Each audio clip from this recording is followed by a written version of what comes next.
This was followed by a presentation from Ms. Lusekelo Chinyama, Program Officer at Action Aid, on how constituency officers can be engaging the Youth Parliamentary Caucus on issues affecting the youths from the constituencies. We have noticed that we do appreciate the role of the Zambian Youth Parliamentary Caucus championing the interests of young people on the floors of Parliament. Yeah.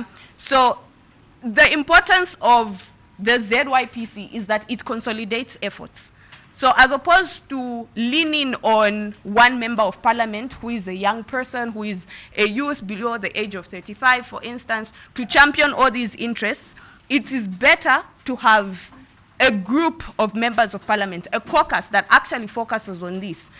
So even the efforts are, more felt, the impact is more felt, other than just relying on individual members. How do you come in? For us to be able to take note of the interests and for these parliamentarians to come out and speak on these different issues, we need information. Because as it stands, without knowing what is going on in these different constituencies and what the young people are saying in these different constituencies, we might not have it will be hearsay, okay? It will be based off of what this young parliamentarian thinks or feels. So now, your role as constituency officers would be to mobilize young people. So one thing you can do is maybe encourage young people to meet, okay, to discuss their issues, call for community town hall meetings, or when you do organize community town hall meetings, select youth representatives from these communities who have, of course, consulted, so that you can get information on what is going on, get their interests, get their views. And once that information is collected, you can share it with the Zambia Youth Parliamentary Caucus, which can then present these views before the floors of Parliament. Other presentations were on how some parliamentary departments operate in relation with constituency officers.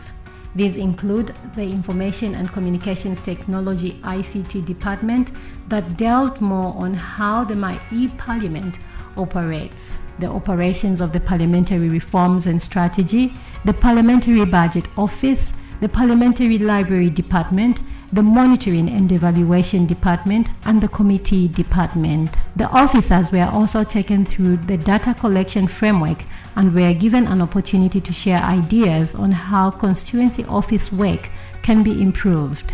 And in a vote of thanks, Mr. Prosper Chifuwe, Kawata Professional Assistant, thanked management and the cooperating partners for organizing the research fair. From what we have been taught today, on my own behalf and indeed my colleagues' behalf, I would like to assure you, especially our host, that the information that we are going to provide National Assembly's respective departments is going to be authentic, is going to be viable, is going to be verifiable. It's going to be information that will be first-hand. It will be information that is going to be accurate, because if we do not provide such accurate and verified information, it then means that whatever happens upwards would have been caused by ourselves at constituency level. So my fellow colleagues, let us ensure that we put into good use and practice what we have been taught today. My capacity as a PA right now feels like it's been built beyond the roof, and when I go back, I think they're going to see a different PA that is going to address issues on, especially my interest is children. My background is child rights, so I'm very excited to see that National Assembly is mainstreaming. So when I go, we have a lot of issues pertaining children that affect children. And so when I go back individually, I think I'm going to be a more vibrant PA. I'm going to be involved in most of these matters that respective caucuses from National Assembly are dealing in.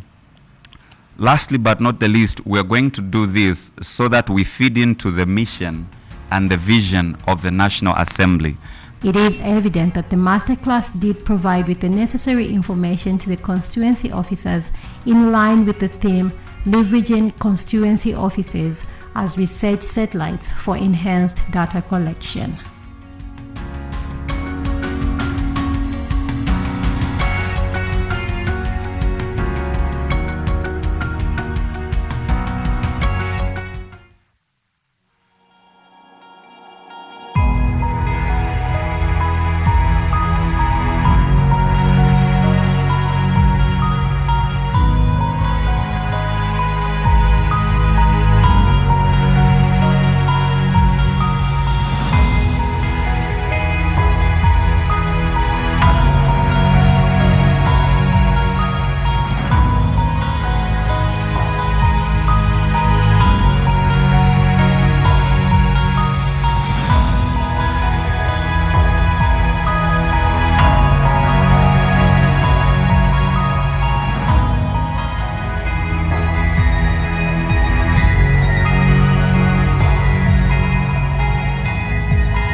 as we join the rest of the world in commemorating World AIDS Day, which falls today, 1st December. I'm Claudette Findaza Jonga. Good morning, viewers. I am Joe Akatama. Remember, our sign language interpreter for today is Chola Kaoma. All right, and so Chola is going to be joining us in a little while from now. Time now to look at business that was considered on the floor of the House yesterday, Thursday, 30th November 2023. Madam Speaker did make 5 announcements.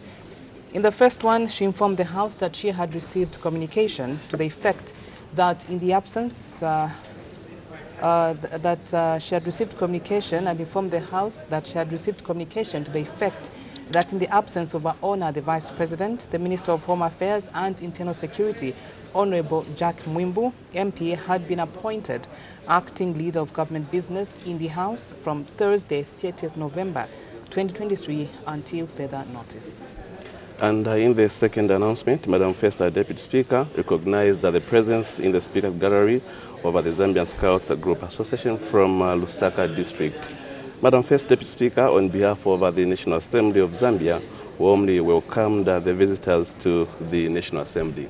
And in the other announcement, Madam First Deputy Speaker recognized the presence in the public gallery of Dominican Sisters of the Catholic Church based at the International Training Center for Sisterhood Formation in Woodlands, Lusaka District.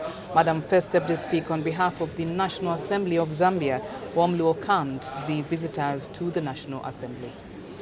And in the fifth announcement, Madam First Deputy Speaker recognized the presence in the public gallery of Mr. Guido Marchant, a PhD candidate at the International Institute of Social Studies based at the Erasmus University, Rotterdam in the Netherlands. And Madam First Deputy Speaker did welcome the guests to the National Assembly of Zambia.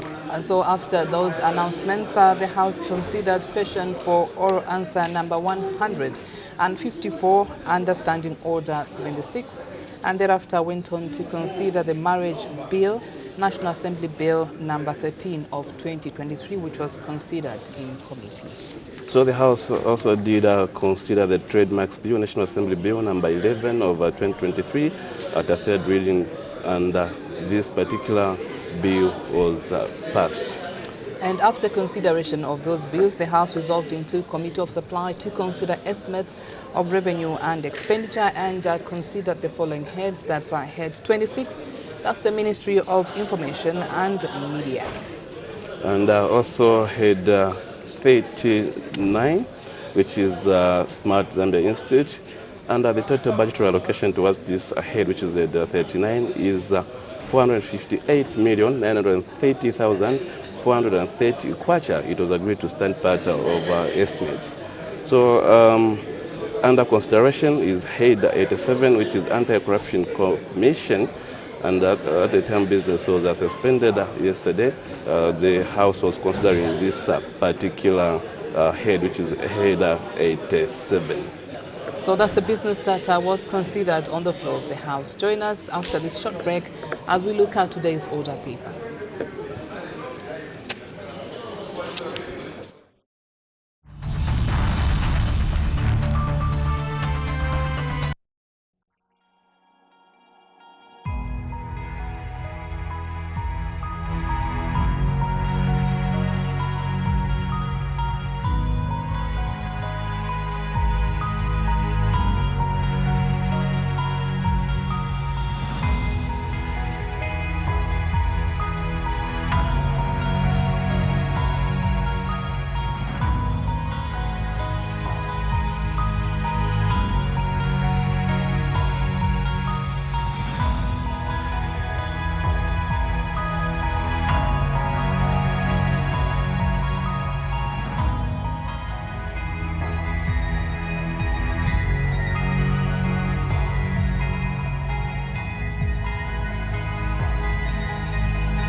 It's a lovely morning. Thank you for joining us once again. Business starts at 09 hours, and before that, to have a look at what we have in store for you. The House is expected to consider one question for oral answer, Understanding Order number 74, and this question is coming from Mr. Chonde of Milenge constituency. He's going to ask the Minister of Local Government and Rural Development whether the government has any plans to delimitate Milenge district into 2 districts. So when the plans will be implemented, and if there are no such plans, why?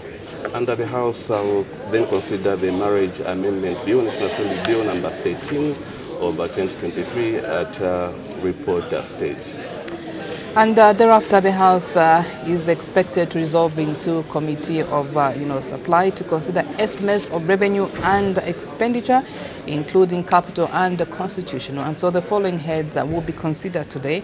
The Anti-Corruption Commission, that's head 86, will be followed by head 78. That's the Zambia Intelligence Service Office of the President, head 85, Ministry of Lands and Natural Resources. Header 45, which is Ministry of Community Development and Social Services, Header 68, Ministry of Tourism, and Head 89, which is the Ministry of Agriculture. All right, so those are the heads that will be considered on the floor of the House. That's when the House will resolve into a Committee of Supply. And so that's it. That's the business that is expected to be transacted on the floor of the House today, Friday, 1st December 2023. One question for oral answer, Understanding Order 74, and a bill that's coming up at report stage.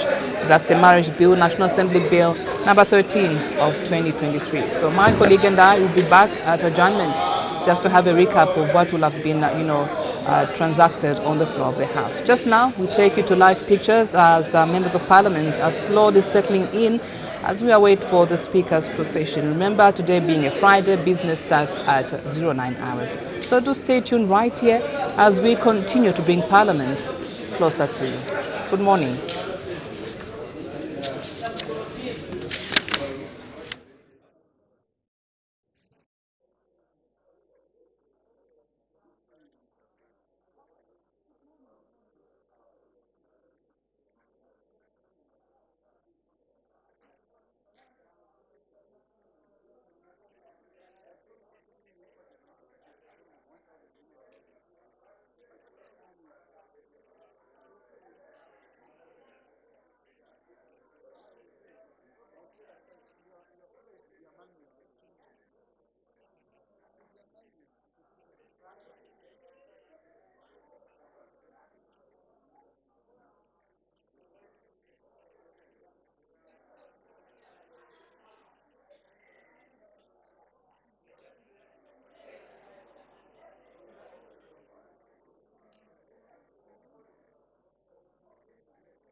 Madam Speaker.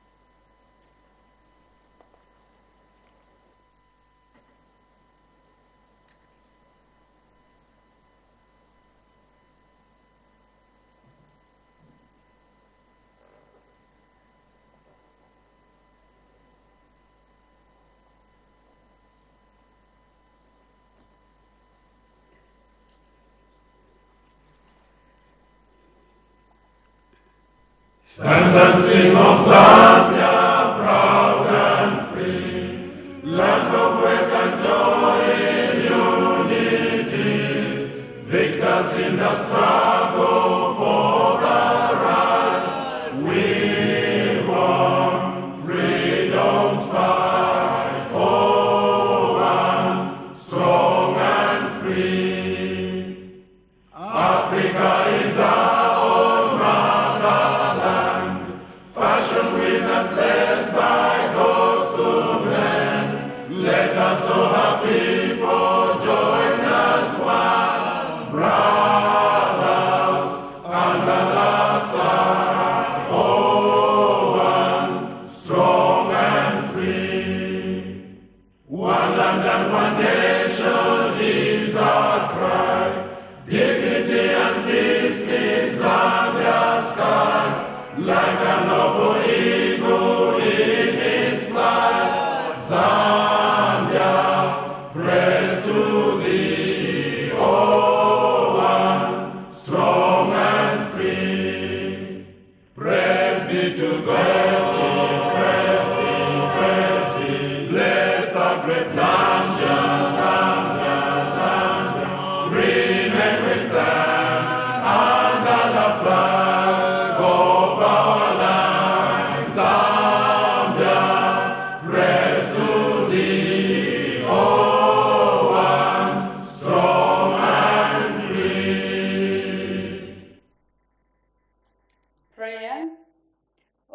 Almighty God, who in your infinite wisdom and providential goodness has appointed the offices of leaders and parliaments for the welfare of society and the just government of the people.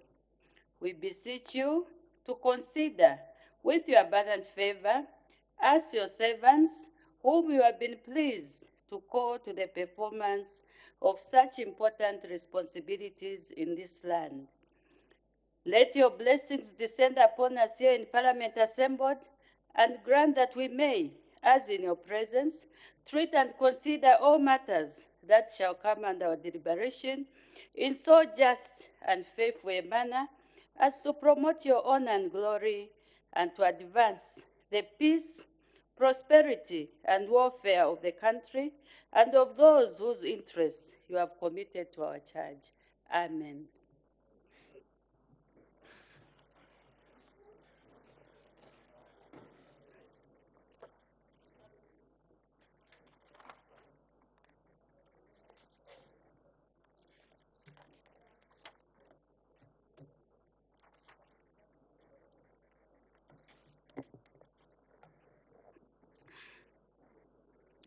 Order.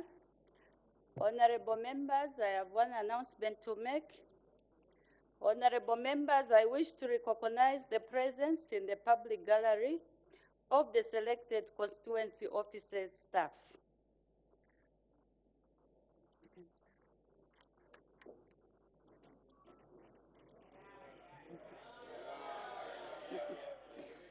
On behalf of the National Assembly of Zambia, I warmly welcome our visitors in our midst. I thank you, and you may take your seats.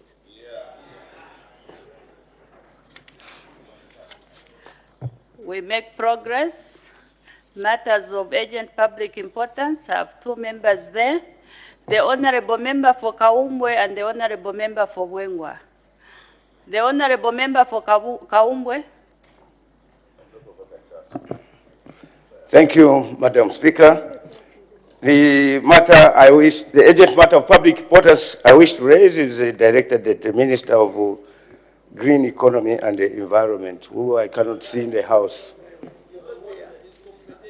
I'm sure the substantial minister would The Honorable Member for Kaumbwe, when the minister is not there, we have other ministers seated there. We've got the acting leader of government business, and we have the government chief whip. Please go ahead. Well, I'm all guided.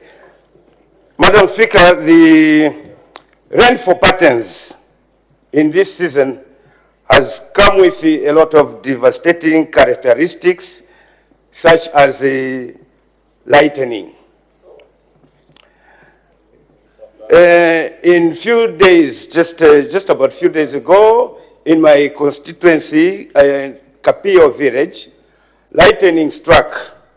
Whilst farmers were busy enjoying, sharing the FISIP fertilizers, and lightning struck and 14 animals were killed on the spot. That is 14 cattle, 13 belonging to one family, whilst the other belonged to somebody else.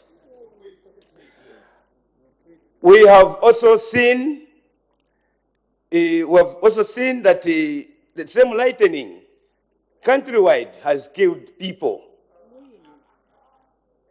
Countrywide in selected parts of the country, on TV, I've seen and witnessed that certain families have been struck with lightning and pronounced dead.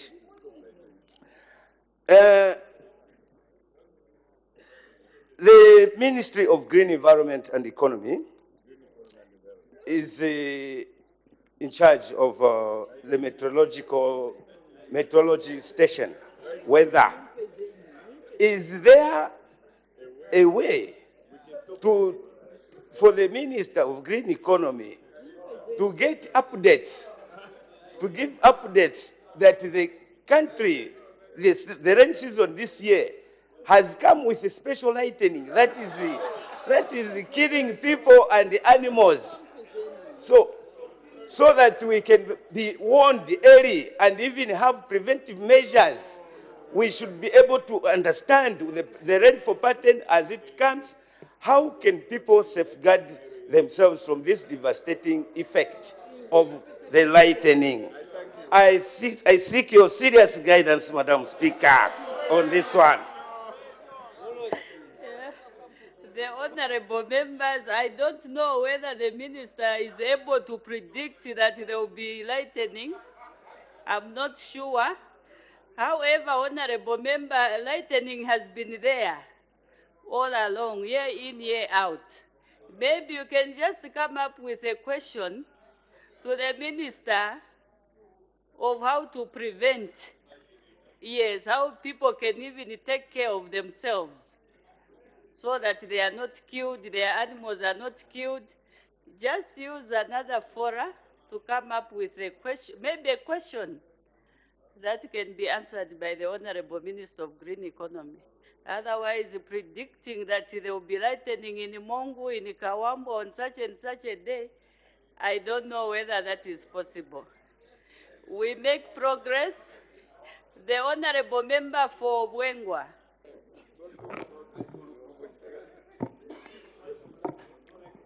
Madam Speaker, thank you very much.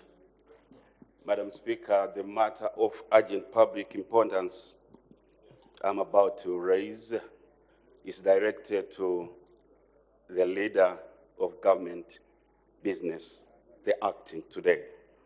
Madam Speaker, the matter I'm here to present before you, it's about, through you, Madam Speaker, to the acting leader of a government business, it's about the debt crisis we are in today as a country. Madam Speaker, money was borrowed by the previous regime carelessly, which was supposed to come here into this country to revive our economy, and the free education was not even provided to our children. And even the meal allowance was abolished at the university. And right now, we have junkies in the streets of Lusaka, Copper Belt towns, and Southern Province towns. In fact, I'll simply say the entire country, madam.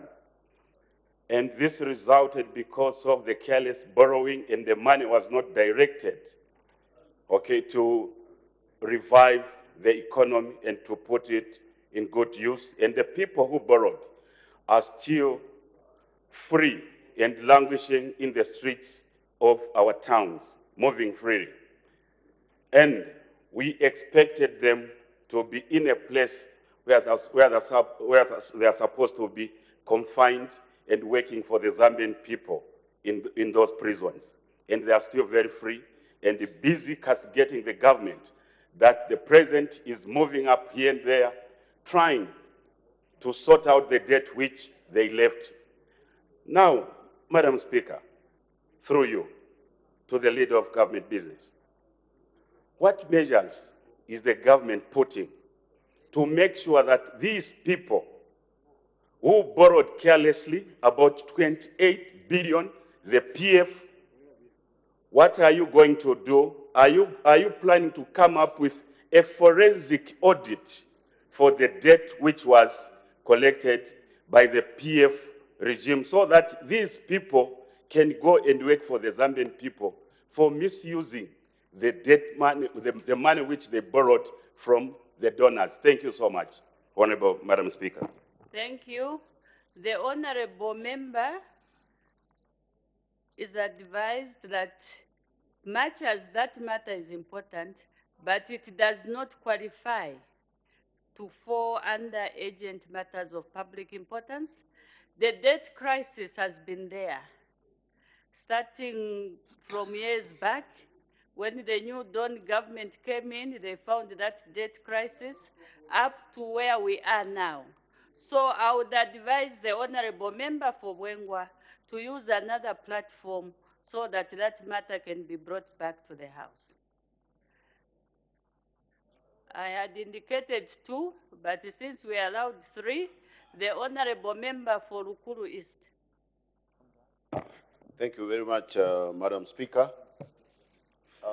Madam Speaker, today is World AIDS Day, and as you are aware, this day was first pronounced in 1988, and over the years has henceforth been commemorated to remember those that have lost their lives, who are in millions, and also the millions that are living with HIV and AIDS.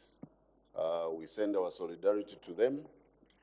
We also appreciate the communities that have participated in one way or another and continue to do so in trying to take care of their loved ones and advocating for improved outcomes in those that are affected.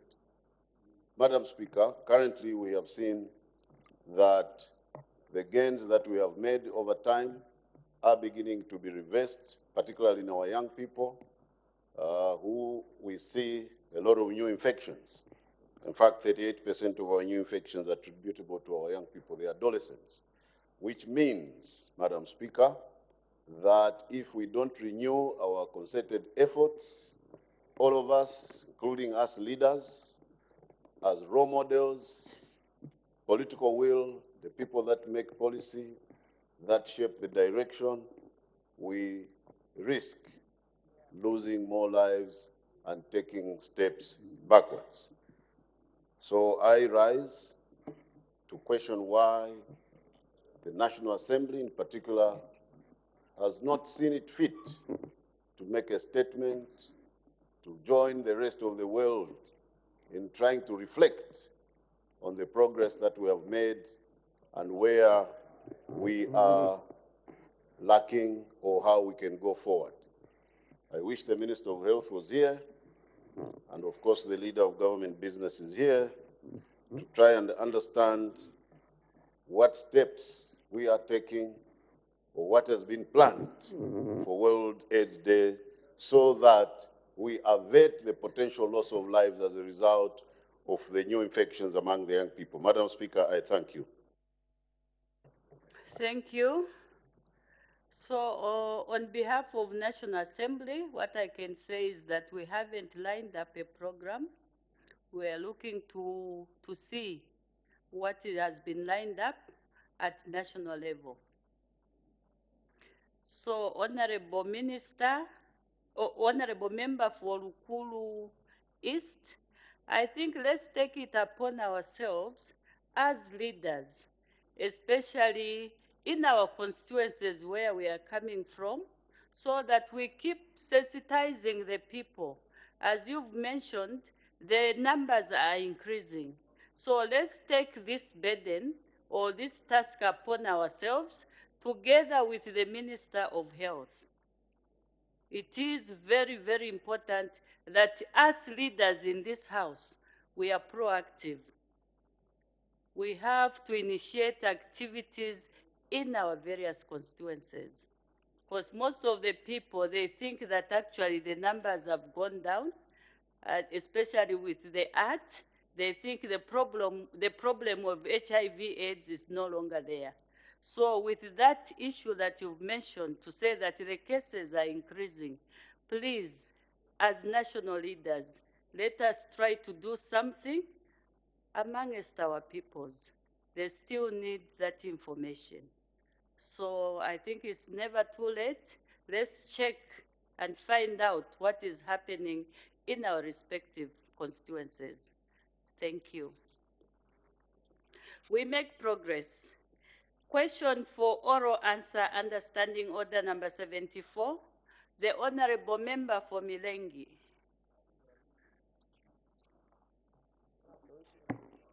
Thank you, Madam Speaker. Question number 155. The Honorable Minister of Local Government and Rural Development. I don't know whether he's in the House. The Acting Minister of Local Government and Rural Development.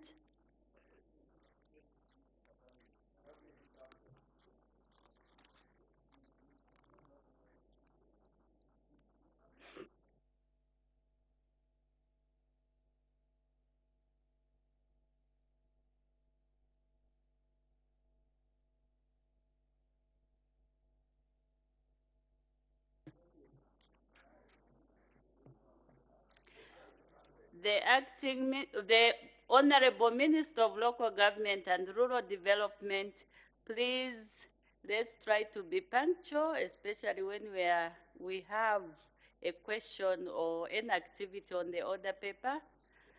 We are looking at question for oral answer, understanding order 74, question 155.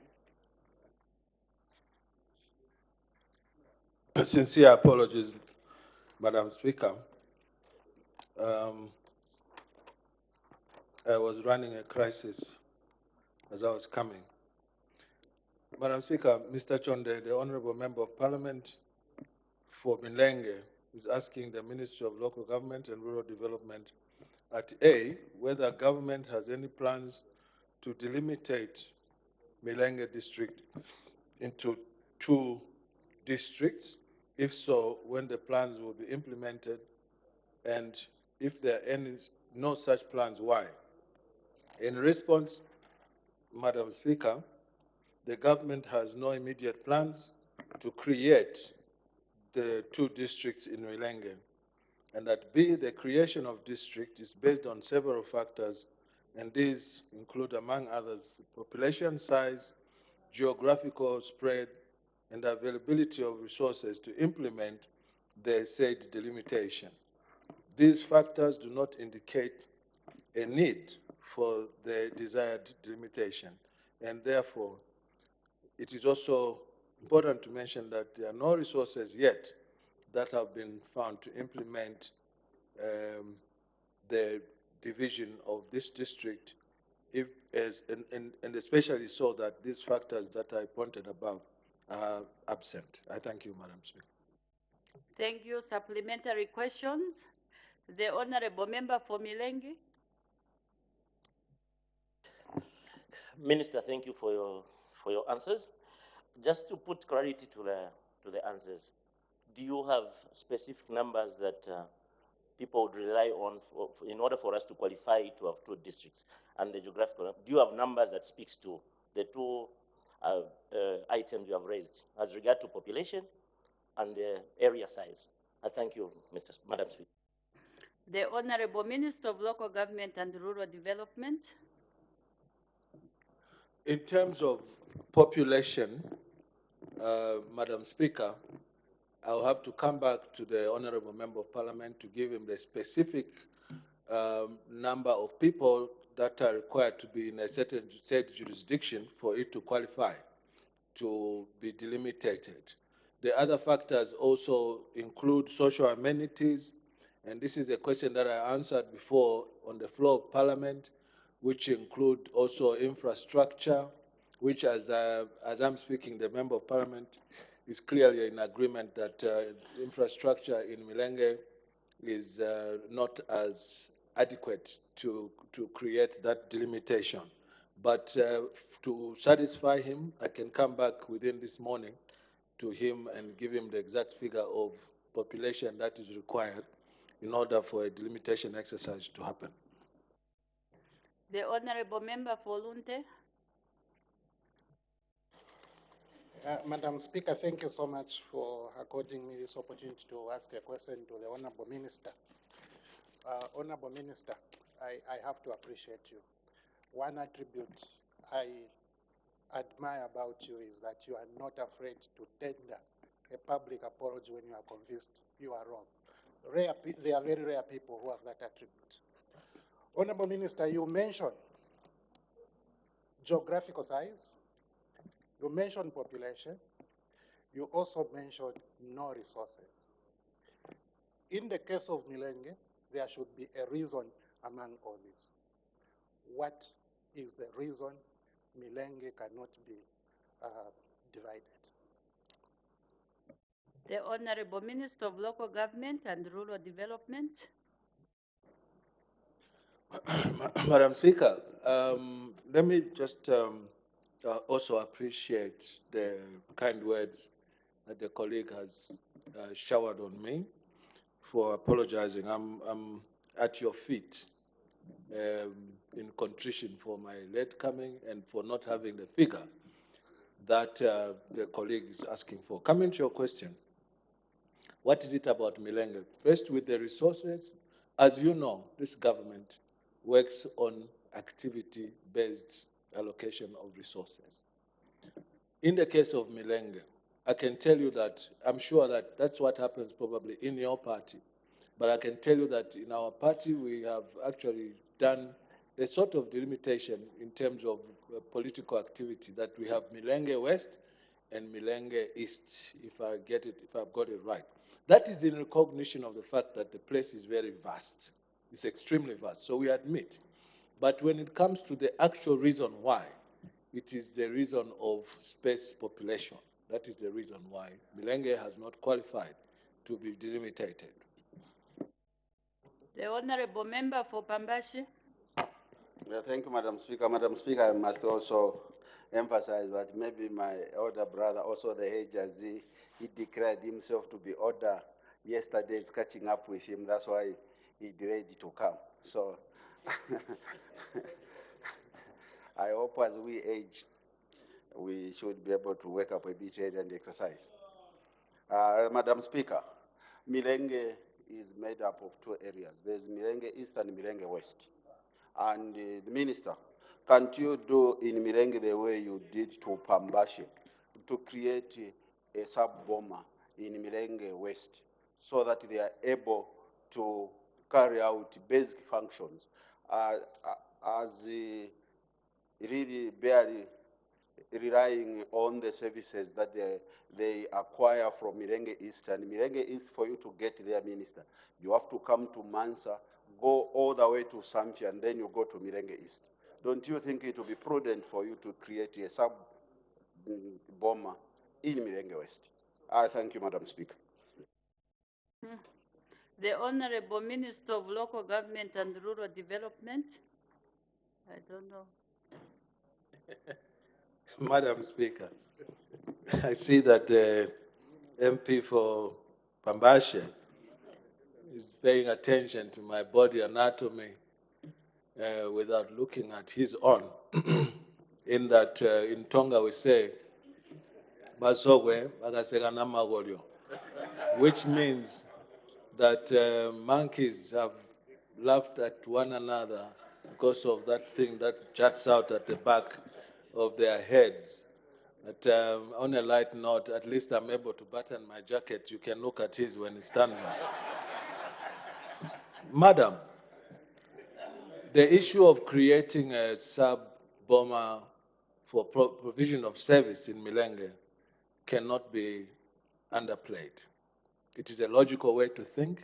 But I want you to know that Milenge is not the only constituency or district that has that challenge. Right next to me here, my sister in Kasempa has got probably the biggest constituency in this country. Dundumweze, Kazungola, Katombola, Mufumbwe, Mulobezi. Those are huge constituencies. The list is endless. I think it is also now fair for me to say that the issue of delimitation sits in a constitutional realm. And because it sits within the constitutional realm, it becomes a little bit complicated for me to give a straightforward answer, because we need to visit the Constitution and agree together that this is the manner in which we want to develop our country by delimiting. Admittedly, Madam Speaker, when you delimitate, it means that you are providing a platform for services of government to reach the people much easier and much faster. This is something that has been on our thoughts for a very long time, and how I wish the former Minister of Infrastructure, who was a minister in the previous government, had convinced his colleagues to do this exercise. But I think that it's fair to say that as we get along, it is something that we are going to give active consideration. Thank you. The Honorable Member for Kaumbwe. Thank you, Madam Speaker. Honorable Minister, government is following a decentralization form of governance. And which means that development is supposed to be is taken to the grassroots, and it is the people who decide on what type of social amenities, infrastructure, and so on that they should put in their constituencies. My question is that should the people of Mirenge, through the WDC, the planning departments, should they plan to put up infrastructure amenities in consistency with the district status? If they plan for those infrastructure projects with time through the using the enhanced CDF, and then later they apply to Minister of Local Government for district status recognition. You check the facilities that commensurate with the needs of a district.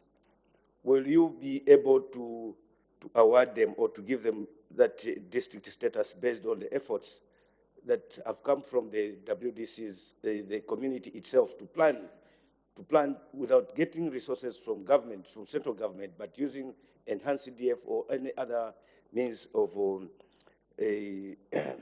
making the district to be accorded a district status? I think. Honorable members, why are we now trying to create new questions, running away from the question that is on the floor of the House? The question is straightforward. Delimitation in Milenge district, when the plans will be implemented, if there are no such plans, why? Now we are talking about other things, the project, the decentralization. I think we are now moving away from the question. We'll make progress. The Honorable Member for Mwinirunga, can we please be focused to this question that is on the floor?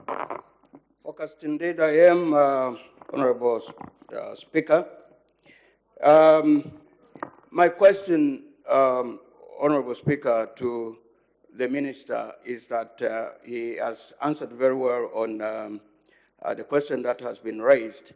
Minister, would you consider carrying out a comprehensive review on deserving cases where districts are supposed to be created? I've got a very good example of Rumana area, which is supposed to be a district with already a district hospital already built. And these plans actually are sitting in your ministry.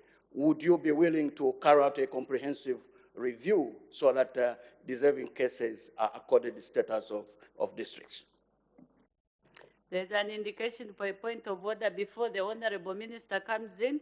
The Honorable Member for Chitambo, what is your point of order? Thank you very much, Madam Speaker. I know today we didn't have Her Honor, the Vice President's question time.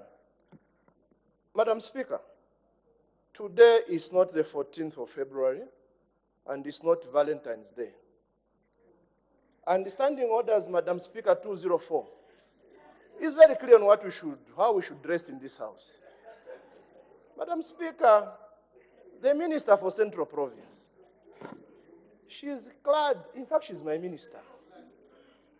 She's clad in some regalia, which looks like for Valentine's. Madam Speaker, I need your serious ruling on this.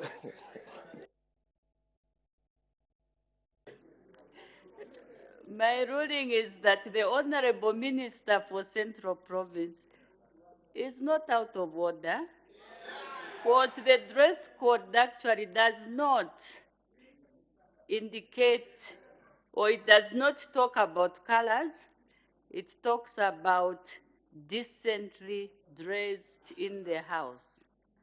So the Honorable Minister, she is actually decently dressed.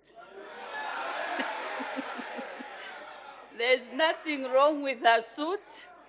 So the Honorable Minister is not out of order.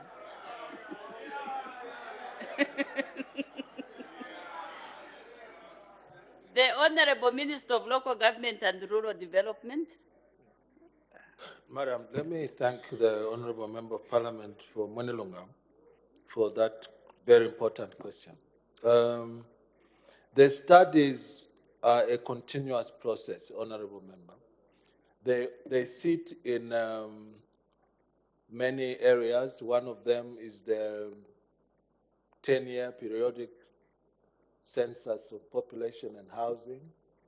They also sit in the demographic health survey that the country conducts every so often to determine the size of and growth of population. In the case of Lumwana that you use as an example, I will maybe to satisfy the MP for Kaumbwe indicate that all this is connected in a combination of factors, which include the rate at which a particular jurisdiction is growing. And the case of Lumwana, the case of the discovery of gold now in Impika, those are catalysts in how fast a place can develop in terms of infrastructure as well as population, because where jobs are created, people rush there. And therefore, all these things are what I deem to be a combination of factors are the precipitants to qualification of making that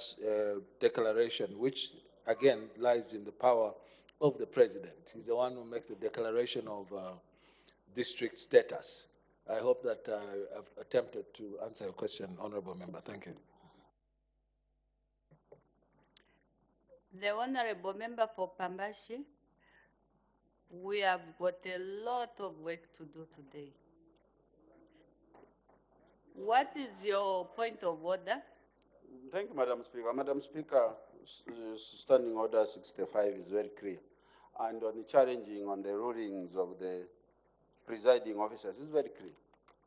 Madam Speaker, when you gave a ruling and directed on the issues that were raised by the MP for Kaumbwe, that they were not related to the issues in Mileng, is the Honorable Member of Parliament for Minirum in order to bring in, to import a question from Minirum and brings in room one, and the ministers answered when the MP for Kaumbwe, who just asked whether if the CDF would be able to build infrastructure in Mirenge West, was ruled to be not in order, and then somebody who snitches in a district from Northwestern and is allowed, and the minister is allowed to answer.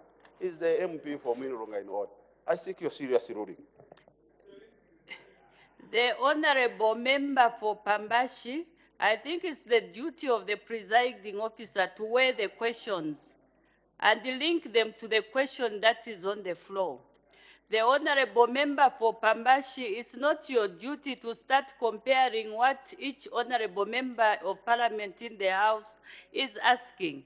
You leave that task to the Honorable Member, to the presiding officer. You cannot challenge. That is what I saw, or that is what I heard as the Honorable Member for Kaumbwe was asking something. The Honorable Member for Mwinirunga was asking about studies, if they are still being done. Those are two different questions. So the Honorable Member for Pambashi, I think sometimes it's better if you just communicate with the presiding officer. You write a note to find out, instead of now bringing some mistrust in the House. We make progress. The Honorable Member for Solwezi East. Thank you very much, Madam Speaker.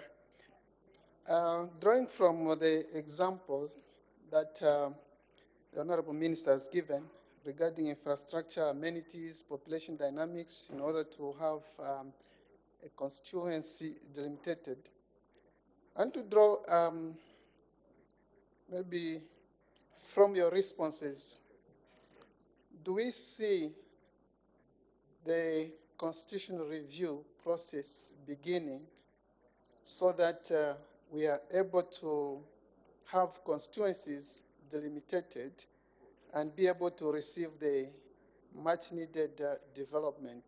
We draw examples of provinces that were disadvantaged, like Northwestern, with only 12 constituencies. But you look at the geographic position of Northwestern, is too vast to have only 12 constituencies, as opposed to other provinces which are quite small, but so many constituencies. Do we see this process of constitution review taking place so that we can be comforted in the case of Milenge? Thank you, Madam Speaker. Honorable members, I think now we are expanding the question. I think this will be the last question. It seems we've exhausted the question. The Honorable Minister of Local Government and Rural Development. I'm also surprised that that question has come to me, but I'm not afraid.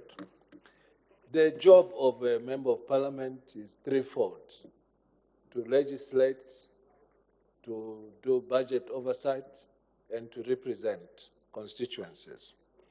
The first issue, which is primary, that of legislation, sits with all of us here, not me as an individual. And so this House can agree in its collective wisdom if they want to go the constitutional amendment ways. It is us, nobody else. It is us who should do it, and not this little fellow called Mkombo. It is us to agree that let us look at the grand law and amend it. It is all of us and not myself alone. Thank you. We make progress. The clerk will now read the orders of the day. The Marriage Amendment Bill, National Assembly Bill number 13 of 2023, report stage. The Honorable Minister of Local Government and Rural Development. Madam, thank you for the opportunity. I beg to move that the report of the committee be adopted. As no notice has been received of any further amendment, is it your will that the report of the committee be adopted? Any objection? I see none. Report adopted. Day for third reading. Madam Speaker, next Tuesday. Third reading of the bill to be taken on Tuesday next week. Next order. Estimates of revenue and expenditure, including capital and constitutional and statutory expenditure. Committee of Supply, resumption of committee work. The House will now resolve into committee.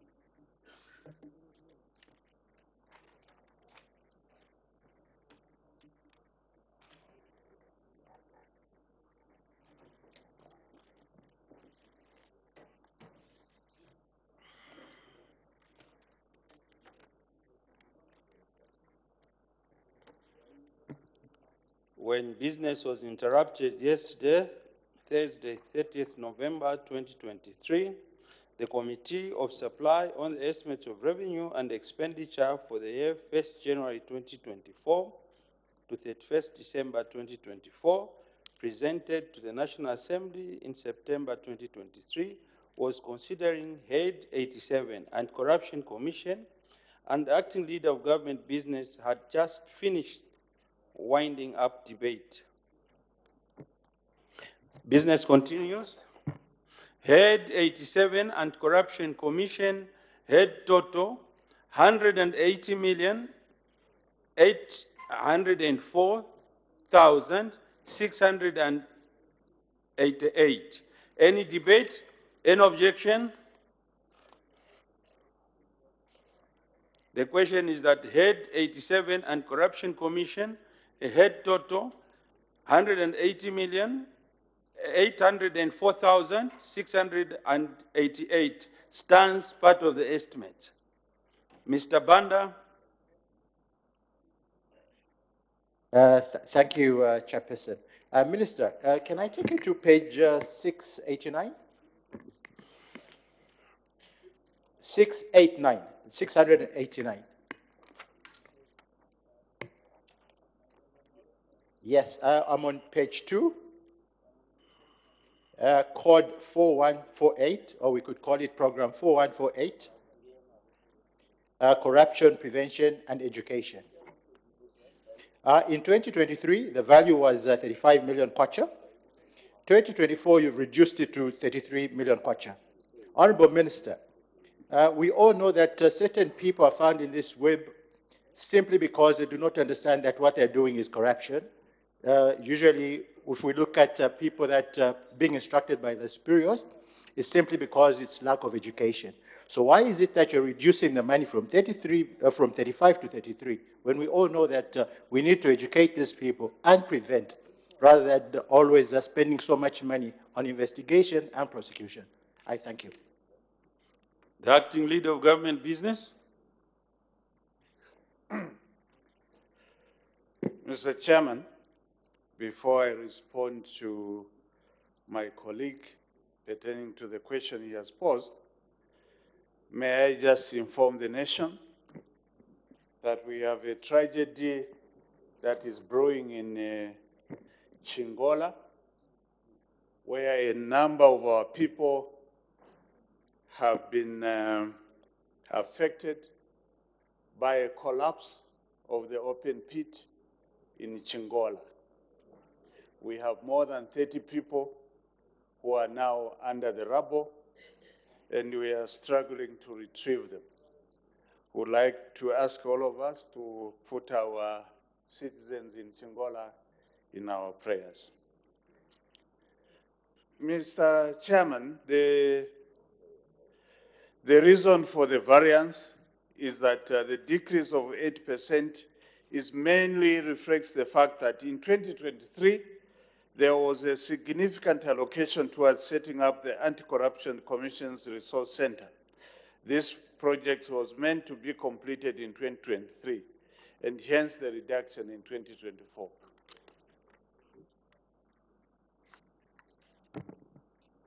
I put the question. The question is at head 87, and Corruption Commission, head total 180,804,688 stands part of the estimate. As many of that opinion say aye. Of the contrary say no. The ayes have it. The question is resolved in the affirmative. Head 88 and Corruption Commission, head total 180,804,688 stands part of the estimates. Now the House, did we have breakfast today?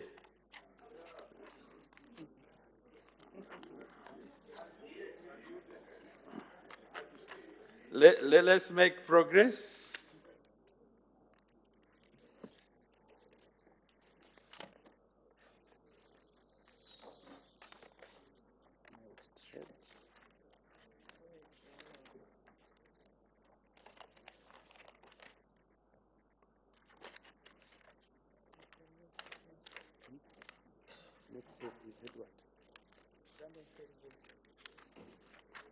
Next, head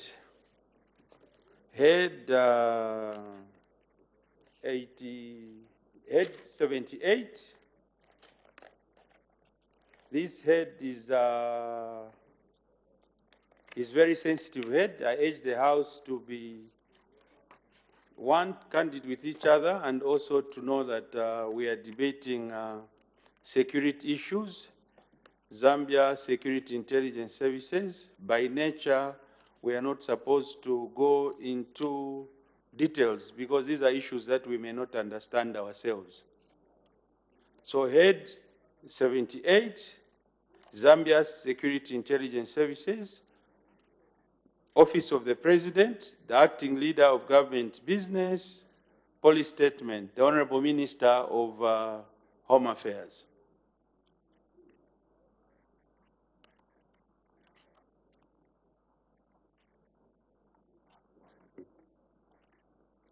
Chairperson, may I express profound gratitude for the privilege to address the House on the occasion of presenting estimates of expenditure for Head 7801 Zambia Intelligence Service, Office of the President, for the year 2024.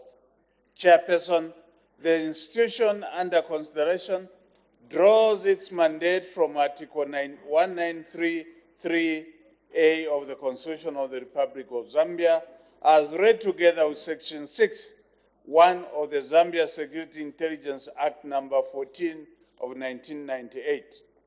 You may wish to know that the Zambia Security Intelligence Service carries out its mandate by undertaking intelligence and counterintelligence operations to prevent any person from suspending, overthrowing, or illegally abrogating the Republic's Constitution. It is therefore my petition that this House provide support to the institution to effectively execute its mandate. Mission statement: to provide accurate and timely intelligence on threats to national security in order to protect the Constitution and the economic well-being of Zambia. Goal statement: in accordance with the mission statement, the institution's goal statement is efficient and effective provision of intelligence for the general well-being of the people of Zambia. Overview of 2023 budget performance. Chairperson, the Zambia Security Intelligence Service budget performance for 2023 has so far been on target. You may wish to note that for the year 2023, the institution's approved estimates stood at 1,386,104,046 kwacha. The Zambia Security Intelligence Service has continued to receive the necessary budgetary support from the central government on time, and this has enabled the institution to perform its functions effectively and efficiently, thereby fulfilling its mandate to the people of Zambia. Chairperson, we need to take cognizance of the complexity of the threats to national security, which are ever-changing, such as economic sabotage, cybercrime, and terrorism, which are undoubtedly inimical to the interests of the state. Therefore, there is need for continued support to the Zambia Security Intelligence Service through adequate funding to enable it, among other things, enhance its operational capacity through utilization of modern information and communication technologies. Chairperson, you may also wish to be worried of the fact that the operations of the institution under consideration are sensitive in nature, and therefore we need to exercise caution as we debate the proposed budget in order to avoid jeopardizing the security of the nation. Budget estimates for 2024. Chairperson, as I present the 2024 budget estimates for the Zambia Security Intelligence Service, may I state that devoid of peace, the 8th National Development Plan, as well as the theme for 2024 national budget, which is unlocking economic potential, would not be actualized. In this regard, the Zambia Security Intelligence Service plays a critical role in the preservation of peace by collecting, collaborating, and evaluating intelligence relevant to the security and interests of the Republic. It is for this reason that the governments must continue to render the much-needed resources to this key institution. Chairperson, allow me at this juncture to draw the attention of this August House to the proposed 2024 budget estimates for the Zambia Security Intelligence Service. The 2024 budget estimate stands at 1,630,972,680 kwacha, which represents an increase of 17.67% from the 2023 approved estimates. The institution is grateful to the government for this increase in budgetary allocation, which will go a long way in the execution of its mandate. As I conclude, Chairperson, allow me to reecho our commitment as government in ensuring that the intelligence service meets the expectations of our citizens. It is only through sufficient funding to this vital institution that its obligations can be met. I therefore appeal to this August House to fully support the 2024 budget estimates for the Zambia Security Intelligence Service. Chairperson, I thank you. Any further debate? Mr. Kambita. Mr. Chairman, indeed I'm alive to the fact that the head we are debating is a sensitive one. Therefore, my debate will be restricted to things that are pertinent and useful to both this House and the nation at large, and also to add value to the budget that we are actually debating. Mr. Chairperson, I notice that, of course, the mandate of this very important institution in our land has evolved over time. However, in my opinion, of course, in the absence of adequate information, the evolution has not been in a very good way, because I have seen some trend of deterioration in terms of the effectiveness of their work because of partly being underfunded and also partly removing some of the roles that they are supposed to play, and also the kind of powers that they may be wielding. At the end of the day, we have a challenge, and as much as we discuss this budget here, the mandate is quite broader. Of course, protection of our boundaries and also protection of the presidency takes in resources, and they require resources. They are not able to do it on their own because sometimes they are centrally located. Yes, their presence is required in many areas, but to make them effectively work and do their mandate, deliver their mandate, they need adequate resources. In the previous years, I do remember, I recall, one day I debated on the floor of this House, the same head, I think last year's budget, where in the regime under the UNIP government, this particular wing was highly funded. We could see them flourish in terms of transport, in terms of really remuneration and many others. But today, over the years, I've seen that this wing of government has been reduced to ordinary civil servants. Honorable member, I think I guided earlier that this is quite sensitive. Avoid evaluative statements that may not sit very well. You are not there to determine how efficient and how well they work now. So try to be very restrictive on what you are saying, because you are not in the capacity to evaluate how they are working. Mr. Chairman, parler means talking. And at the risk of putting up an argument, I think my line of thought is to speak on their behalf. What I'm advocating here is a little more funding to this institution, adequate funding that will make them more effective. Of course, I mean, in terms of evaluating their work, I wouldn't go into specifics. It's general debate. That's the reason why we are debating here. And the head is on the floor of the House to be debated. And the people of Zambezi East would like to debate this head, Zambia Security Intelligence Services, because it is on the floor of the House. And that's the reason why they sent me here to this parliament to debate. This meeting is a budget meeting. And we are debating the budget of the nation. So there is no exception. There is no head here which can't be debated. Even this one has to be debated. And what I'm putting across here is, let's not reduce these people to ordinary civil servants. They must be, because they are a special division after all. There must be a special way of treating them. Their financing must be enhanced.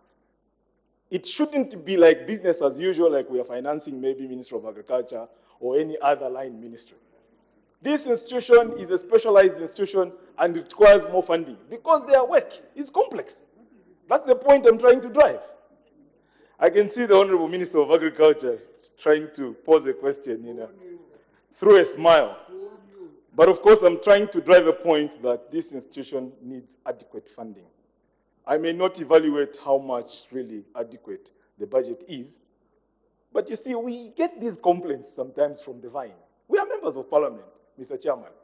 We interact with these people, and some of them are our friends. They will tell you, look, we have challenges in sometimes doing our operations. And especially in the previous regime, it was even worse. Because some functions, cadres ended up taking over. So these are the issues I'm trying to bring forward here. Let's restore their dignity. Let's respect this office the way it is supposed to, through the budget and adequately financing them. And if we regard it as important, it means even their financing must be a priority. And it should be adequate to make them deliver their mandate adequately. Mr. Chairperson, with these few words, I think I've delivered my point. I thank you. Mr. Chirangwa. Thank you, Mr. Chairman.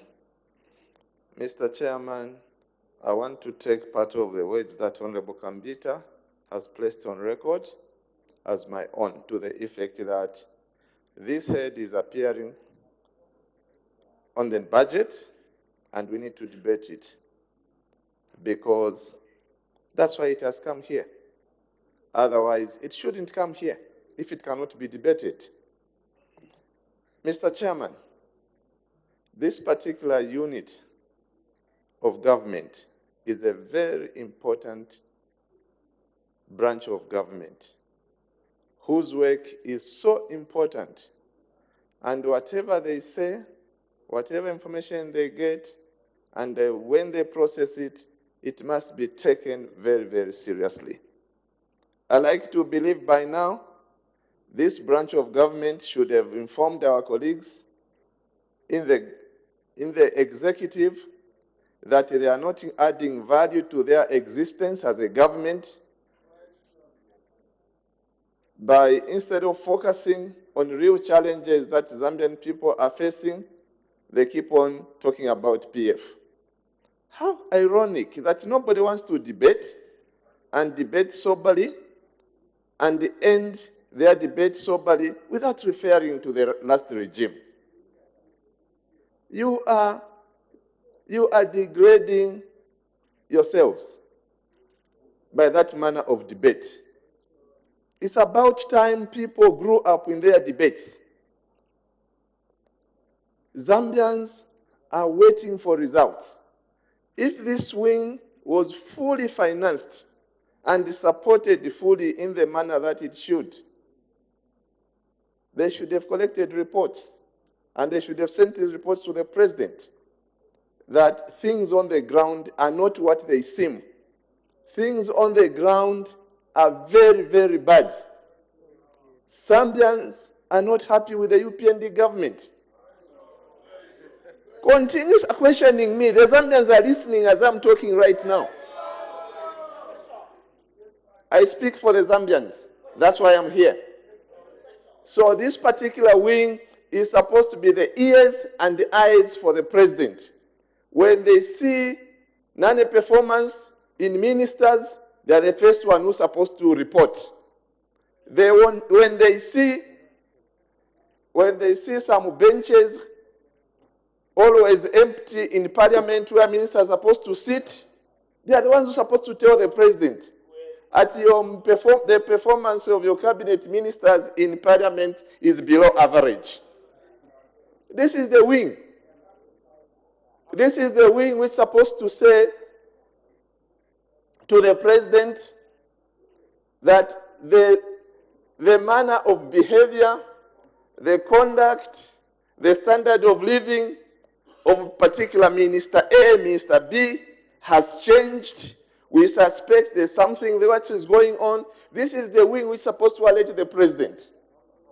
This is the wing which is supposed to have men and women of integrity. Not those going around and introducing themselves. I'm also from the office of the president. No, it was unheard of in the olden days. We didn't even know who they were. You couldn't even tell that they're from the office of the president. Lo and behold, because of UPND, now they go around, even hanging around the some characters you call president with small p's, self-imposed. What manner of governance is that? Point of order. This particular wing is very important, and we all need to support it. Mr. Chirangwa, there is a point of order. From who? He is one of them.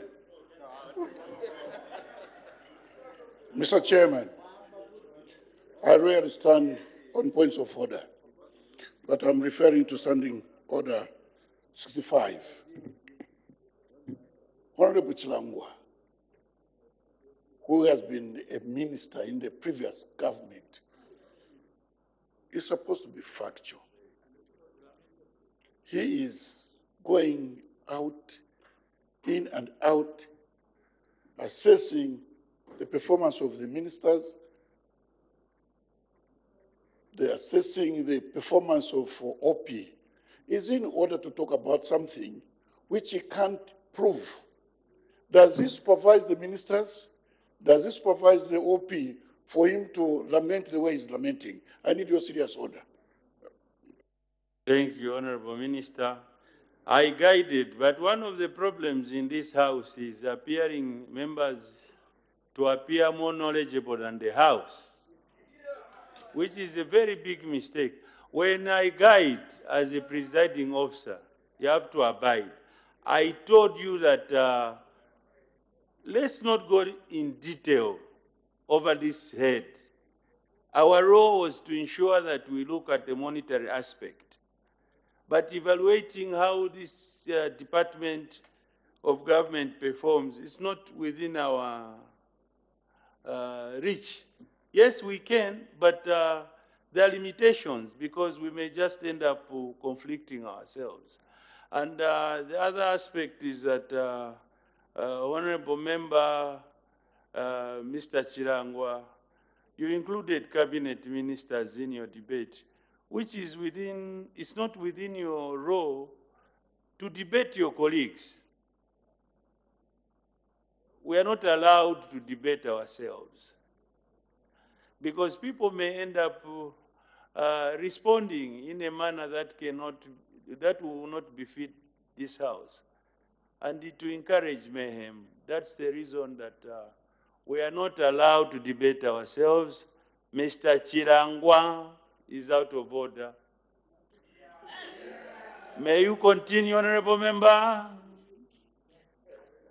Mr. Chairman, I knew that I was going to be ruled out of order.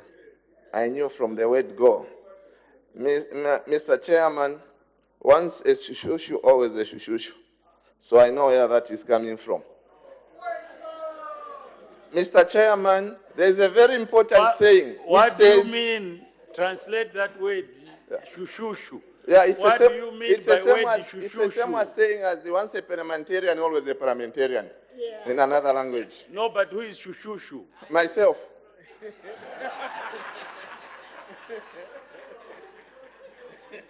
There is also another one on the other side. Yeah. Mr. Chairman, there is a very important saying which says, the eye that sees does not see itself. The eye that sees does not see itself. Where I come from Chishingaland, there is also another saying, ati munshebwa ai lena shimo kubuko.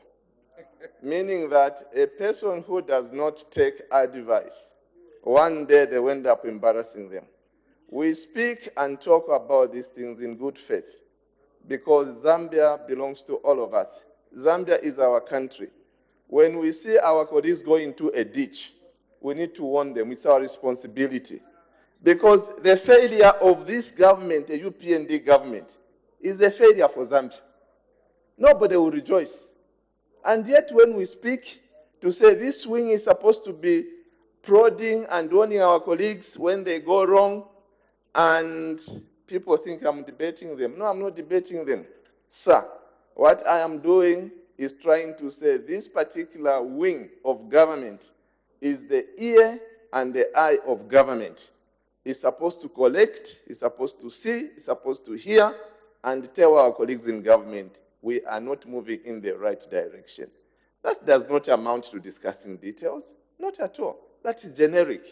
So, Mr. Chairperson, for me, I would be very sad, extremely sad, if the information that is given, they collected, and they're trying to help our colleagues, because that's the responsibility of this wing, is to help in the governance of this country, is to be able to tell us where the danger lies, is to be able to tell us and warn us to say, do not go that route. Please, you're supposed to go that route. That's the responsibility of this particular wing. Mr. Chairman, may I have spoken. One day soon, our colleagues are going to come out of government in 5 years. And it will be very sad, because they don't want to listen. Continue questioning until you come out. The writing is on the wall. The Zambians are listening. So do not argue with me. Go and argue with the Zambians out there. Mr. Chairman, I thank you. Mr. Nakoka. Thank you very much, Mr. Chairman, for the opportunity given to the people of Luena to add a word or two to this very important Head 78, the Zambia State Security Agency, otherwise known as the Office of the President. Indeed, this is a branch of government or a division of government that plays an extremely important role. And, Mr. Chairman, one takes note of the fact that my colleague who was just debating just before I stood up was alluding to the fact that when they were in government, they were not taking counsel that was coming from this wing. And one has got no choice but to agree with him, because it explains why between the year 2011 and 2021, the country lost close to 15 billion US dollars through illicit financial flows, which is one of the areas in which this branch of government needs to be the ears and eyes of the government. And to ensure that we do not experience the level of looting that the country saw in the previous regime, we need to capacitate this department of government. And so the amount of resources allocated, Mr. Chairman, needs to match the level of sophistication and the level of international interaction that we are living in today. Unlike in the past, where getting information required physical presence, today there's a lot of use of technology, which means we need to equip this branch with sufficient technology. Mr. Chairman, this branch, by its nature, cannot have unionism. And therefore, the employees would not get to speak through a union when it comes to their conditions of service. So we can only remind ourselves, we can only remind the government that, please, as we look at the distribution of resources, let's not forget that, in fact, the strategic objective here is that this division will have sufficient professional human resource. And sufficient professional human resource means, or must be, also a motivated human resource. So their conditions of service is something we should not forget to address when it comes to looking at conditions of service in the public service. I'm inclined to align my debate a little bit with what my other colleague mentioned, Honorable for Zambezi East, about the need to treat this as a special branch, because that's actually what it is. And in our case, it's a combination of the American equivalent of the CIA and the FBI all in one institution. And that means it is an institution that should be hovering around corner to corner of the country. And for that to happen, it means that there is need to invest significantly in the capabilities of this branch. Mr. Chairperson, in conclusion, one would want to just highlight some of the operational challenges that an institution like this one, even though we might be speculating because of the guidance or the council or the chair gave, but we do know that they do have logistical challenges in terms of transport. And in a sophisticated world like now, we need them to be more mobile. Chairperson, whenever we are talking about illicit financial flows, the extent of corruption and combating crime in the country, we cannot do so if we do not sufficient invest in intelligence gathering. And this is our prime institution when it comes to intelligence gathering. And finally, Chairperson, I just want to indicate that given the sensitivity, maybe the House should consider in future debating this one in camera so that we can help ourselves raise the bar in order to meet today's challenges. If the nation is not forewarned, it is not forearmed consequently. And this is the branch that's responsible for forewarning the nation. With these few words, I want to indicate that the people of Luena support this budget wholeheartedly. If it were possible, we would have loved more resources to be added. But given the resource envelope, we are happy with the professional and autonomy, professional attitude that has been restored, and the autonomy that is being restored properly to this institution. And we hope that it can only get to higher levels as we go forward in the future. Thank you very much, Chairperson.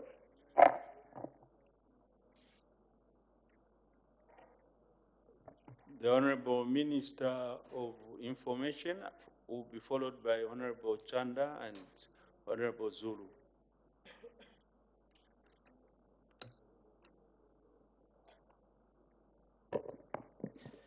Thank you very much, Mr. Chairman, for the opportunity that I render my views on the motion on the floor of this august House. And at the outset, Mr. Chairman, it is important for me to indicate that for the while that I have been in this House, when this head comes for debate, particularly when we were in the opposition ourselves, we used to raise very serious and pertinent issues relating to this particular head, and not what I'm hearing this morning from the opposition. I'm struck with shock and consternation,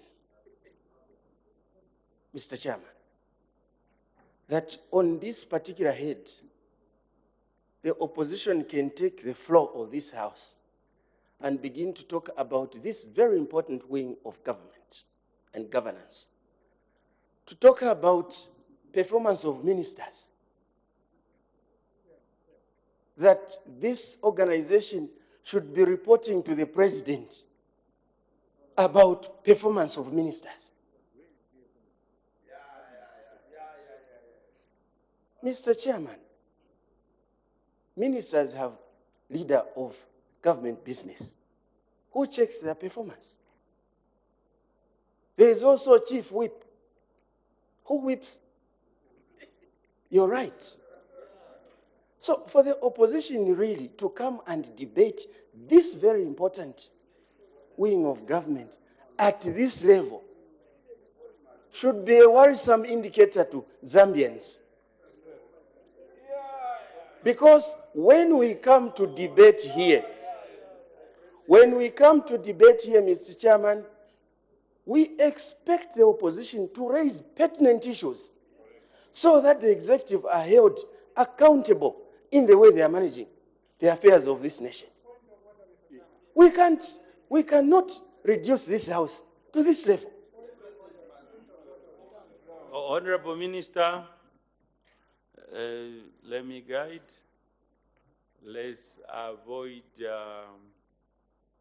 evaluating debate about other members. No one in this house has a right to evaluate debate of other members other than the presiding officer, who can guide or curtail debate. You may proceed with your debate, Honorable Minister.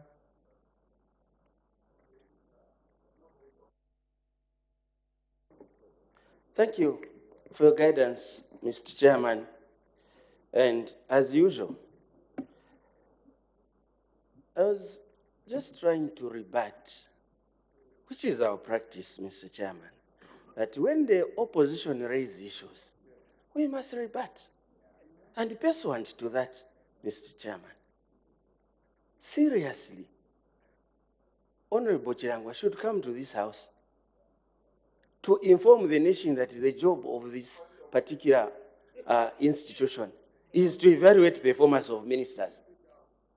Mr. Chairman, the people of Zambia, at whose expense we deliberate here, expect a lot from the opposition. We are here at taxpayers' expense. We are not here just to talk to pass time.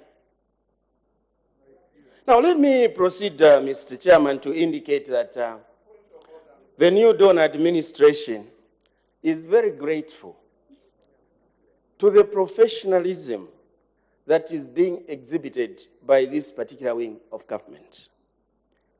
As we talk here, Mr. Chairman, we celebrate 59 years of Zambia's peace.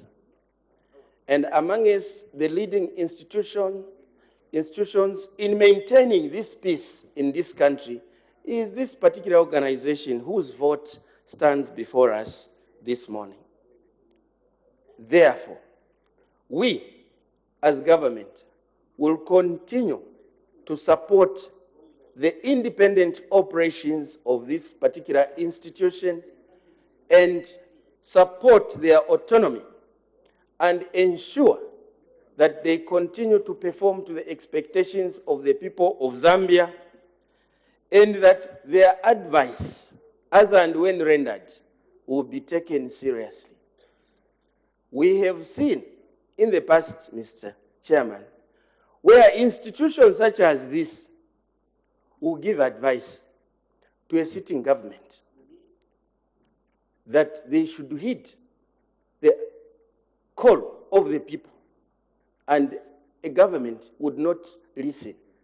And they get rejected by the citizens when it is time to vote. This particular administration of New Dawn will continue to listen to good advice as and when it is rendered. I'm aware, Mr. Chairman, that advice was rendered to the previous administration to stop sponsoring political terrorism in this country through their cadres who are exacting violence on the citizens of this country. And they told the previous administration of PF to say, Zambians abhor violence. Can you stop sponsoring this thuggery and hooliganism as a government? You must be the ones discouraging this kind of misconduct in the country. They were all over, dancing, party after party, party after party. They are advised to spend public resources prudently. You saw what they were doing. They would borrow 750 million euro bond, and tell the nation that they want to revamp Zambia Railways. Not even one sleeper was revamped.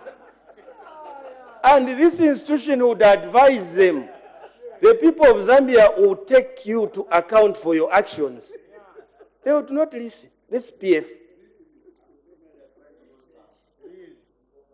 So this particular government, Mr. Chairman, who respects the professionalism of this particular institution, and I want to add here that probably, since the legislature is part of government, they can extend advice to members of the opposition to bring qualitative debates to this House. Mr. Chairman, I thank you. Mr. Chanda. Mr. Chairperson, I thank you for this opportunity to debate this very important head.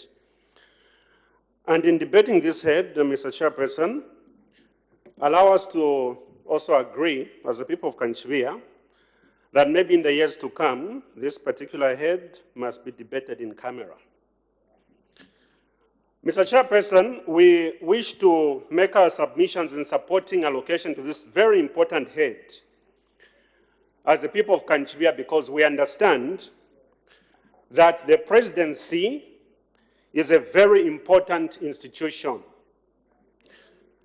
And the job of the president, when you sum up all the functions of the president or the presidency, it boils down to one thing: decision-making.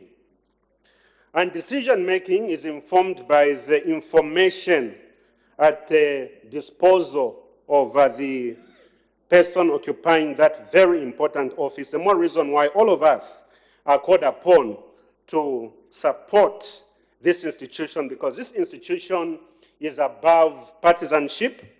This institution is above political considerations in the narrowest sense of the word. Mr. Chairperson, I speak this because the temptation is usually very high to draw and drag this very important head into our political shenanigans on either sides of the House. But that must not be the case. We are discussing issues of national security and an institution watching over our peace. In order for us to maintain our status as an oasis of peace, in order for us to continue improving on our credentials as a democratic state, in order for us to continue improving on our governance profile, this institution becomes very important. Mr. Chairperson, I wish to state that with the long and porous borders Zambia has with a number of our neighboring countries, Zambia at the center of 8 neighboring countries, matters of security, Mr. Chairperson, become very important, that we must pay critical attention to, and a sort of debate on either sides of the House we must not reduce to the levels of it being political, because these are issues of that person, that young person in Kanchivia, and that person who's doing cross-border trading. These issues are critical when we go to sleep, and when we're sleeping and when we wake up. These issues are very, very critical. Mr. Chairperson, we wish to submit as the people of Kanchivia that there's every need for us to continue investing more in security and in information, because that is what will continue to secure us as a country. We'll be doing injustice to ourselves thinking that the 8 neighboring countries surrounding this nation are in love with us. And because that is the case, we are also not sure of who is coming into this country and who is coming out of this country. And we are not sure of what is being fomented for and against this country. The more reason why the people of Kanchivia would wish to submit that we support this particular head, and in supporting this particular head, Mr. Chairperson, would wish to call for more increased allocation. Mr. Chairperson, with those few remarks, I thank you. Mr. Zulu. Thank you, Mr. Chairperson. Chairperson, the people of Nyimba are supporting the allocation of this money to this head, and in supporting Chair, they are saying our colleagues from this head should not lose focus as other wings do sometimes. And they should be as professional as they are. In addition to that, Chair, is that these are the people I personally trust because they advise what is pertaining on the ground, either to ministers, to the president, to the sitting party in government. They will do justice. They will tell you the way things are. Madam Chair, if our colleagues, some of them were seated on your left here, they had listened to these people. They would have been sitting there where Honorable Jack Mumbi is seated. Now, because they never listened. And this, Chair, it goes back also to the people seated on your right, that they need to listen to what these people are telling them. I know they do tell them the situation in the country and what is happening in the country. Chair, it will be very important for us to listen, because some of us, Chair, we want, in a very good faith, I wish we can have the next 10 years, Nyimba is receiving the 30 million it's receiving. That's the reason why I'm advising them in a very good manner. And my advice to the people seated there, and I know that even this head is also advising you. Please, where you see me here, I was pointed with guns not once. And some of the people were pointed, they're seated there with you. One of them was with me. We were pointed guns. We never sued the state. And they never compensated us. I can give you the evidences on my phone. This issue of compensation is killing UPND. Can we stop it? And I wish, the reason why I'm telling you, I wish my man, the people of Nyimba, they need their money. Honorable Zuru, relevance of your speech. Now you are diverting, you are supposed to dissect the head. Now what you are talking about is completely different. Let's ensure that we confine our speech to what is on the table. Now we are talking about compensation, which has got nothing to do with this head.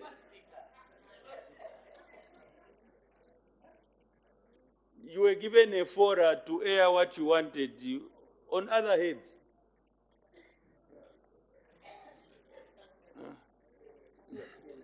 Thank you, Chair, for your advice.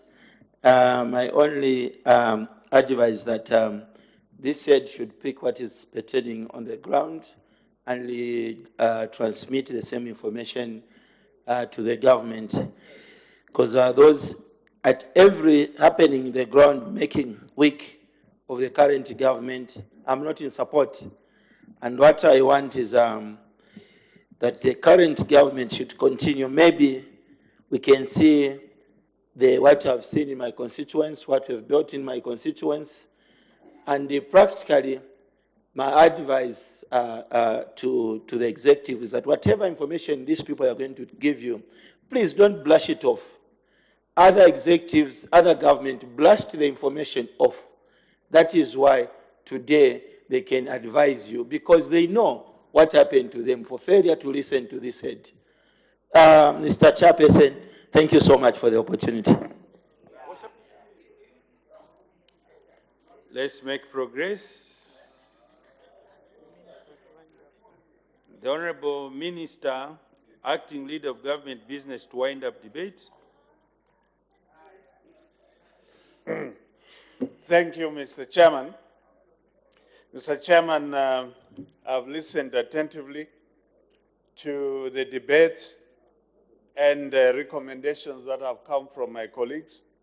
I want to state that we do cherish the advice that has been given for the progressive and constructive advice we shall take on board.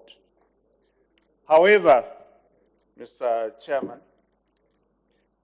give me an opportunity to respond to the issues that have been raised by Honorable Chilangwa.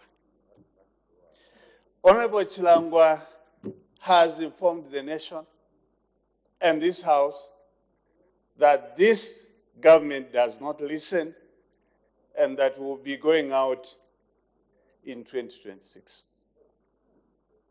I want to inform you that this government listens to the advice that is being rendered by Office of the President, Zambia Intelligence Service. As a result of the advice that were being given by the Zambia Intelligence Service, we are able to know that in Ruapula, where the university was supposed to be built, Frederick Chiluba University, $32 million was pilfered. Yes. In Kasama, Tumfa University, where another more than $30 million was siphoned, we came to know about what transpired. We came to know that 65 million kwacha was stashed in a house somewhere in Lusaka. Shame. We had to take appropriate action because of listening to advice. We were able to know that the PF government borrowed so much money, most of it was pilfered. We were able to know because of listening to the intelligence service. We were able to know that in PF, corruption was the order of the day. Yeah. And the reports are there. Yeah. And we are following up those reports because we are following the advice that has been given to us. We are able to follow criminal activities that took place during the 2021 elections because of the reports we are getting from the intelligence service. We are able to know, Mr.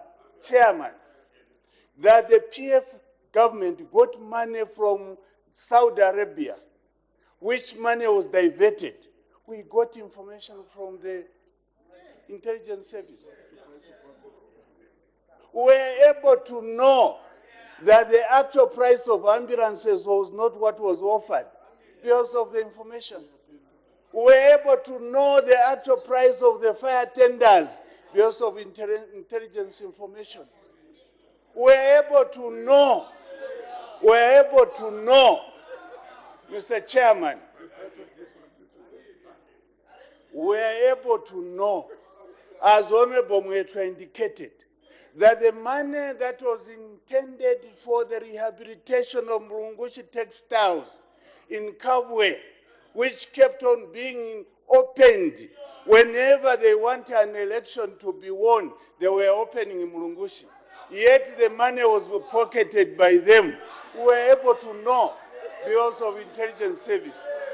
We were able to know, Mr. Chairman, that the 750 million which was intended for the rehabilitation of Zambia Railways was diverted because of Zambia Intelligence Service. Today, instead of signals on the railway system in Zambia, we are using human beings. Very scandalous because of PF, and we were able to know because of Zambia Intelligence Service. Mr. Chairman, we are able to know. We know where money has been diverted out of this country, money which was from the money borrowed. We know where it is, and we are following that money. And those who are responsible will be held out accountable. It's because of the Zambia Intelligence Service. Mr. Kafwaya, when the minister is responding, winding up debate or ministerial statement, you can't rise on a point of order. May you take your seat? May the Honorable Minister continue. Mr. Chairman, the Zambia Intelligence Service used to tell the PF that the thuggery will cost them. During the PF members of the public could not go to intercity wearing anything red. If you were wearing red, it was a death warrant. They used to tell them. The markets in Lusaka and other places could not be used by other people because they were taken over by cadres. The intelligence used to advise you. You didn't listen. Mr. Chairman, the PF cadres used to fight even in churches, at cemeteries, and so on. There was no order in this country. It had broken down. They never used to listen. Ministers were the ones in the forefront of beating people who were accused of inflating the price of mealie meal in this country. They never used to listen. As we listen to the Zambia Intelligence Service, because we cherish the advice they give us, we are responding to the issues that have been raised. I want to inform PF that come 2026, we will be here again. We are not going anywhere. We are not going anywhere. The people of Zambia are now cherishing peace and stability. There is law and order, Mr. Speaker. The people of Zambia will not want to return to a situation where PF cadres were ruling by pangas. They will never allow such things to happen. If they want another party to come, we will hand over. I don't know when, but we shall continue ruling because the people of Zambia are happy with what we are doing. We are listening and we understand. Today, there are by-elections. And by-elections are a test of what is happening on the ground. Let's wait for 18 hours. You will hear the results. Again, they will cry. With those few remarks, Mr. Chairman, I thank members of the House for willing to thank you. Thank you. Order. I put the question. The question is at head 78, Zambia Security Intelligence Services, Office of the President, head total 1,630,972,680 stands part of the estimate. As many are of that opinion, say aye. Of the contrary, say no. The ayes have it. The question is resolved in the affirmative. Head 78, Zambia Security Intelligence Services, Office of the President, head total 1,630,972,680 is ordered to stand as part of the estimates. Let's make progress.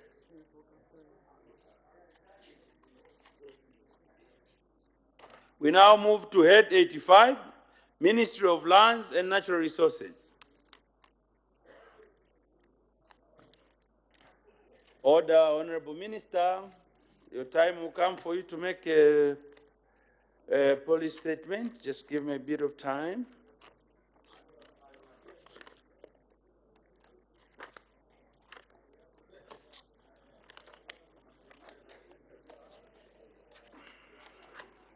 Head 85, Ministry of Lands and Natural Resources. The Honorable Minister of Lands and Natural Resources, policy statement. Thank you, Mr. Chairman. The mandate of the Ministry of Lands and Natural Resources being responsible for administration of land and management and natural resource for sustainable land use. The ministry superintends over the following statutory bodies. 1, the Agricultural Lands Board, the Compensation and Advisory, the Lands Commission. Order. As the time is 10:40 hours, I suspend business for 20 minutes for a health break. Thank you. Watching Parliament television. Business will resume at 11 hours, and on the floor of the House was Lands and Natural Resources Minister Honorable Elijah Muchima delivering a policy statement for Head 85, that's the Ministry of Lands and Natural Resources. So far, the heads that have been considered on the floor of the House include Head 87, that's the Anti-Corruption Commission, and Head 78, that's the Zambia Security Intelligence Service, Office of the President. So when business resumes at this point, Madam Speaker, I did make one announcement in which the presence in the public gallery of our constituency.